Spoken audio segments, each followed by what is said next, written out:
am solo boo xam ne am na ci ndaxte chaque matin yéenekaay bii di Libération dina ci ñëw ak ñun ci wàllum leeral mais également ci wàllum li nga xam ne moo di ay xibaar yu bees ginnaaw gi dinañu ko yaatal dal di ko faram-fàcce bu baax a baax tey sax premier ministre dina dem assemblée nationale on attendra justement lan mooy nekk tontom justement ci par rapport ak lu jëm ci wàllum question boobee dinañ waxtaane également d'autres questions juridiques wala d'autres questions également yoo xam ne dafay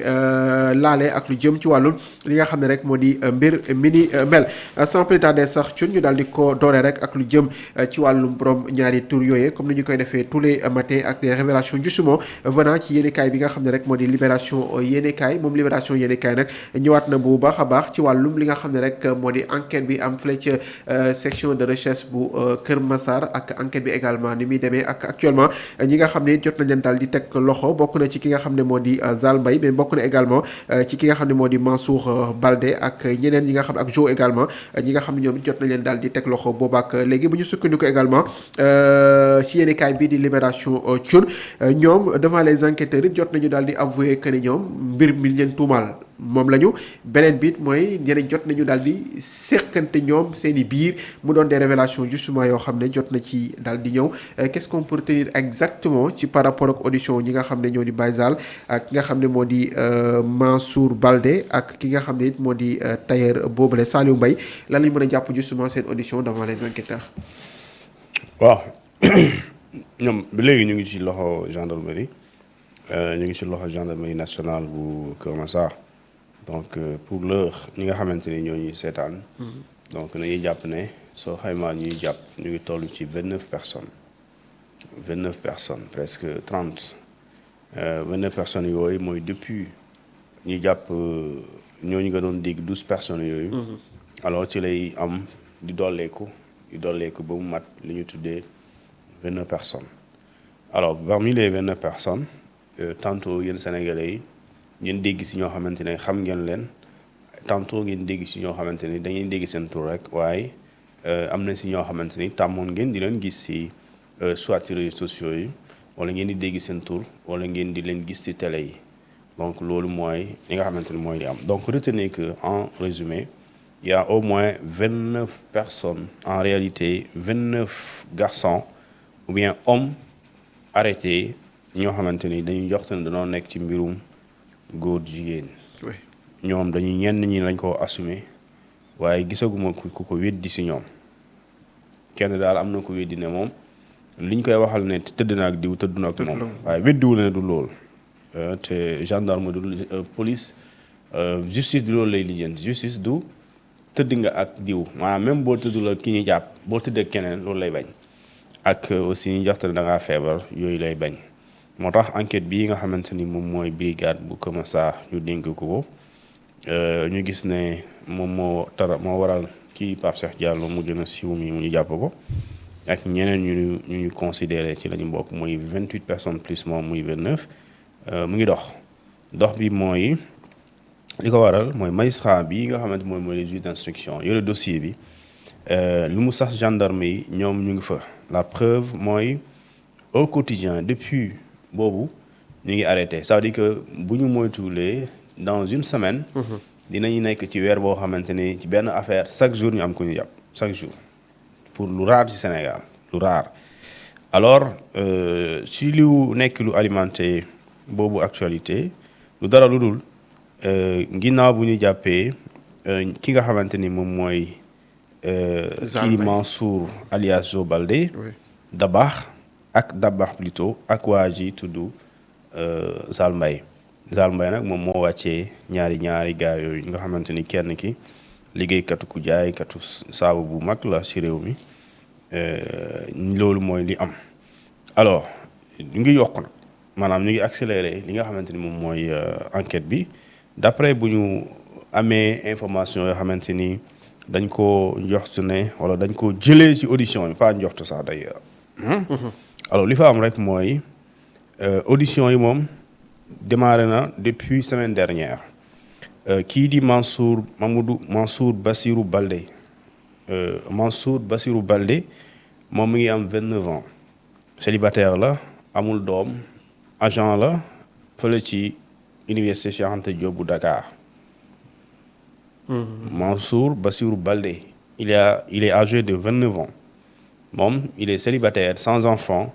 agent administratif à l'université Cheikh Anta Diop UCAD. oui moom bokk na ci ñi nga xamante ni ci ñuy jàpp la ginnaaw bu ñu ko dégloo ci mbir mi la semaine dernière ki ko déglu mooy le magistrat instructeur am na si ñoo xamante ne sax yëgoo leen. alors keneen aussi ci côté Kër Massar parce que fii kii bi la woon juge bi la Kër Massar ñëpp foofu nit ñi dañoo waaru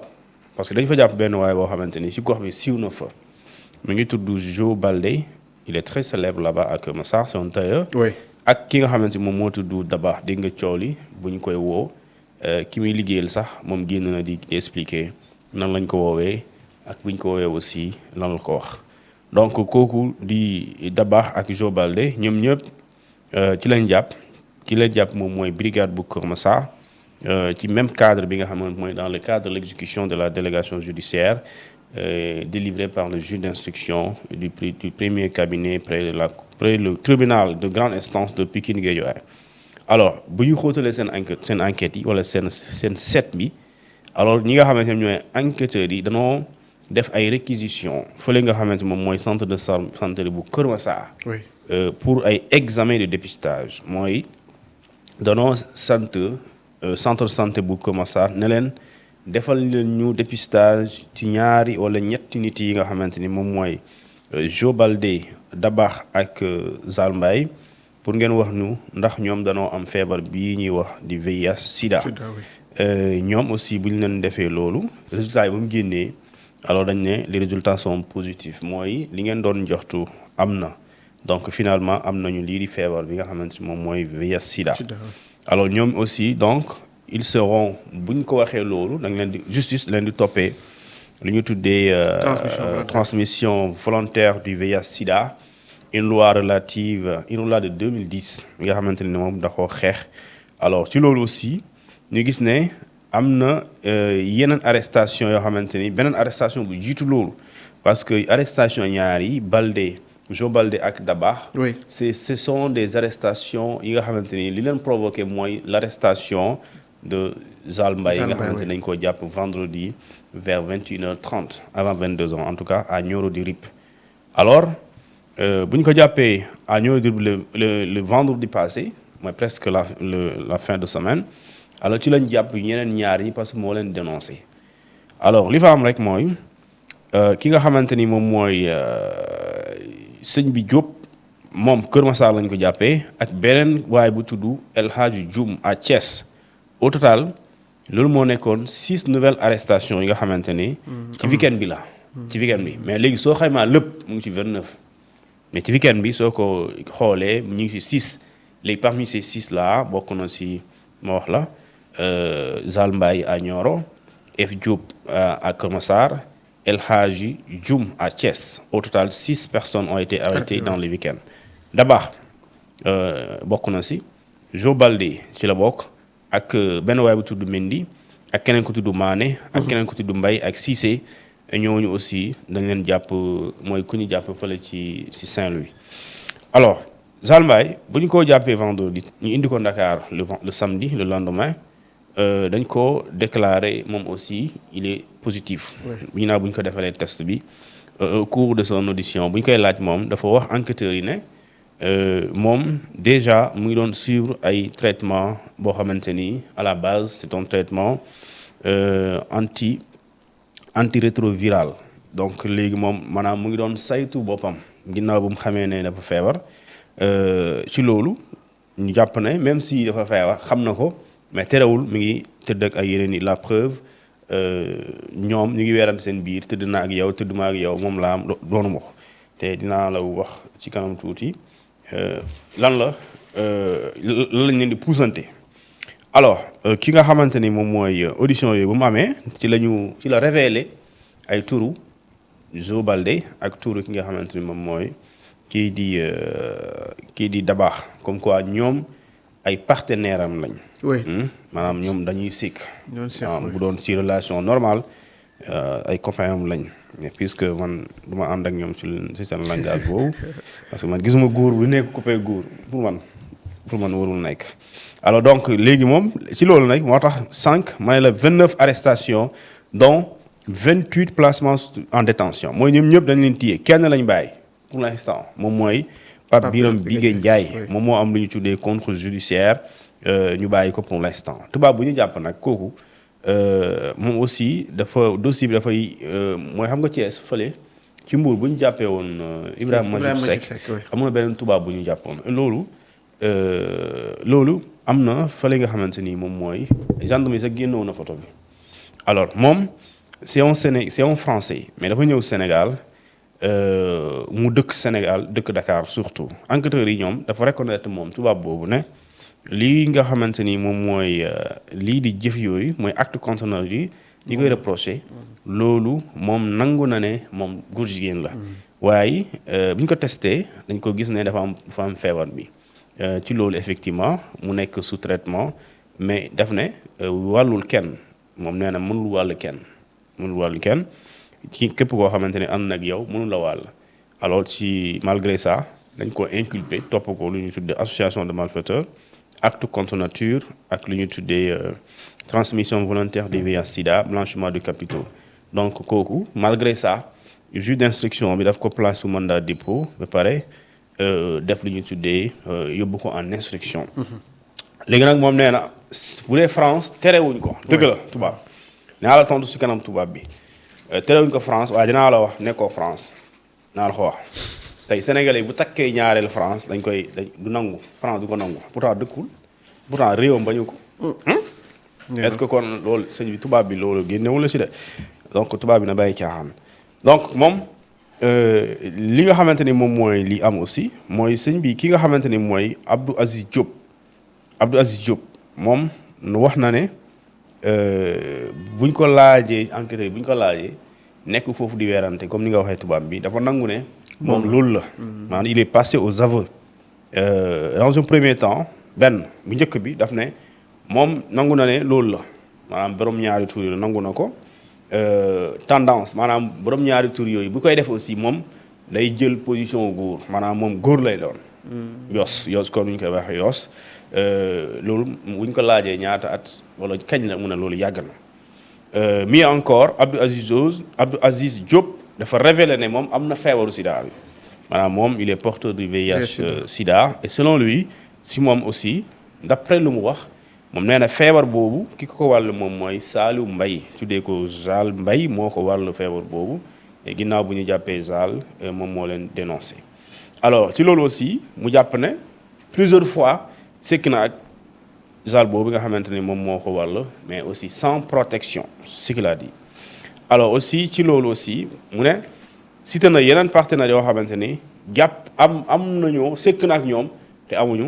amul protection. ça veut dire que ñooñu aussi ñooñu dina leen jàpp léegi tey nga gis leen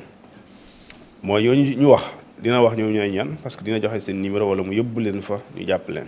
et loolu c'est weekend bi gëm naa ñu jàpp leen. alors ci ki ma wax sànq mooy Mansour Baldé ñu gën ko xam ci Jo Baldé tailleur la nga xamante ni ci yenn gox yooyu dans la banlieue il est très connu alors moom dafa jéem a contester. li nga xamante moom mooy les rapports sexuels yi ñu wax ne dafa am ak Saliou Mbaye ay Zal Mbaye moom nee na amul sekkul ak moom dara sekkul ak moom benn rapport donc ñoom ñaar amul dara lu ñuy sekk par rapport ak loolu mais puisque Saliou Mbaye moo ko cité parmi ay partenaires am moom bu mu ñëwee dañ daf ne man sekkuma ak moom dara alors si loolu aussi pourtant bu ñu xoolee test yi nga xamante ni moom mooy test defal ko Mansour Baldé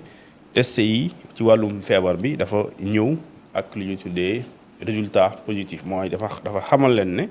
dafa xamal enquêteurs yi na waa Kër Massar centre santé bi xamal leen ne waa ji dafa am feebar bi alors si bi ñu ko wanee résultat yi mooy loolu évidence la mooy yow weddi nga ko wante am na li wane ne yow daa mi na nga doon sekk ak ay say morom parce que ne gars yi médecin nee na daa feebar léegi bu ñu ko mettre en face des faits accomplis mu reconnaître ne moom d'accord am na tendance homosexuelle maanaam góor jigéen la. d'accord mu continuer di nier toujours moom la waaye sekkuma ak Zal mi ma xam moom ma cité sekkuma moom dara aw ma benn moom rapport. alors si loolu aussi ñu gis ne loolu mooy résultat bu njëkk bi tey le mardi au plus tard gëm naa ne suba le mercredi. dina leen yóbbu fële ci nga xamante ne moom mooy. bureau bureau ci Diko oui mooy pour actuellement mooy magistrat bu gën a siiw ci réew mi après bu ñu jógee woon ci Mamadou Seck ay juge si sax Maham Diallo jamono ji moom Diko moo gën a siiw ak topp ci kii di Ibrahima Ndoye mais Diko moo ko gën a siiw temps yi parce que le dossier bu mu yéene moo 10 donc ñu jàpp ne am na yeneen vague d'arrestation yoo xamante ni ci kanam tuuti dina ñëw d'autant plus que ki nga xamante ni mooy Abdou Aziz Diop d'après l'information daf ne Abdou Aziz Diop moom il était très bavard en général nag nit ku ñuy déglu mu bavard day cëppal ay nit mais ngay expliquer rek di expliquer rek naan def ma ko mais diw ak diw nii ak niw mooy am na yeneen yoo xamante ne dañ ciy daanu mais loolu mooy révélation loolu mooy li ñuy tuddee comment on appelle ça encore dénonciation wala signalement et moom à ce niveau il a été très bavard dans son audition on attend maintenant les personnes yi nga xamante ni moom lay citer pour que d'accord ñu xool ñooñu aussi ñan lañ ci donc à ce niveau aujourd'hui nous sommes mardi 24 février 2026 il y a 29 personnes qui ont été arrêtées dans l'histoire des homosexuels au Sénégal 28 sont en détention une personne est en liberté provisoire c'est la personne du journaliste Pape Biram Bigué Ndiaye donc c'est un peu ça donc boo bëggee xam fan lañ leen jàppee c'est Ndakaaru diggante Dakar la Saly Nioro Thiès ak Saint-Louis fële nga xam ne mooy Diourbel parce que Touba on a arrêté je pense que 5 xaw ma ñaata nit en tout cas on a arrêté des gens à Touba et à Mbacké donc c'est dans la région de Diourbel donc ñooñu mooy jamono ji les régions touchées dans le Sénégal léegi nag est-ce que dina yaatu dem ba nu mu citer raison dem fële on verra si lu yoon comme ni koy faral di waxee bu yoon jeexul waaxu si du jeex donc les gendarmes aussi léegi tey bu dee dakkul dinañ am 31e personne 30e personne bu ñu jàpp et au début c'était 12 donc ils ont arrêté plus que la moitié nañ plus que la moitié parce que bu ñu arrêté bu njëkk bi 12 ñu dem ba tey ñu ngi ci 29 kon arrêté nañ plus que la moitié ça c'est extraordinaire dans ce pays te taux de kii bi également ñiy dund ak VIH bi yokk na aussi parce que on parlait de 14 su ma juumee parmi les 19 et que en même temps il y avait 6 arrestations yoo xam ne apparemment ñu wax 3 yor nañ ko xam nga su ma juumul ak yooyu je pense que léegi maanaam si c'est 29 personnes qui ont été arrêtées alors 4 ñoom dara dalul leen mais ak non 5 parce que 4 ñu dara dalul ñu ngi ci kaso bi ak kenn koo xamante ne dara dalu ko bàyyi nañ ko mooy 5 ça veut dire que donc puisque c'est 29 donc à ce niveau c'est 24 personnes en détention ñëpp porteurs du VIH et 5 ñoo xamante ni dara dalul leen amuñu feebar ci ñooñu noonu 4 yi ñu ngi ci kaso bi kenn ki mu ngi ci biti donc loolu mooy l'information bu jub bi voilà en tout cas merci beaucoup Thioune je pense que loolu moo nekk dernière information venant justement ci dossier borom ñaari tur yi nga xam ne boobu ak léegi ñu ngi leen koy toppal tous les matins ñu camper le décor wax leen justement ci par rapport ak lu ci bees bi ñu leen laajee la lañ ci tontu et tout à l'heure gis nga au début ñu si bëri dañoo daal di weddi que ne du ñu moom waaye ñu si bëri également kenn la ñu xam le ne ñoom loolu la ñu te it yoroon nañu feebar gi waaye ñun sekk ak ñeneen te du ñu daal di protéger wu maintenant nag on verra bien que du yàgg ils seront tout à fait li nga xam ne moo di déféré devant le procureur Diko bu ko defee nag certainement sauf changement de dernière minute en 99% je dirais que su moytuwul le mandat de dépôt sera systématique parce que déjà kuñ ci toppee mu am ci wàllum transmission volontaire du VIH sida kookee moom jàppal ne sa dem kaso moom yaakaar naa ne leneen la waaye loolee leer na naññi en tout cas mu doon dossier boo xam ne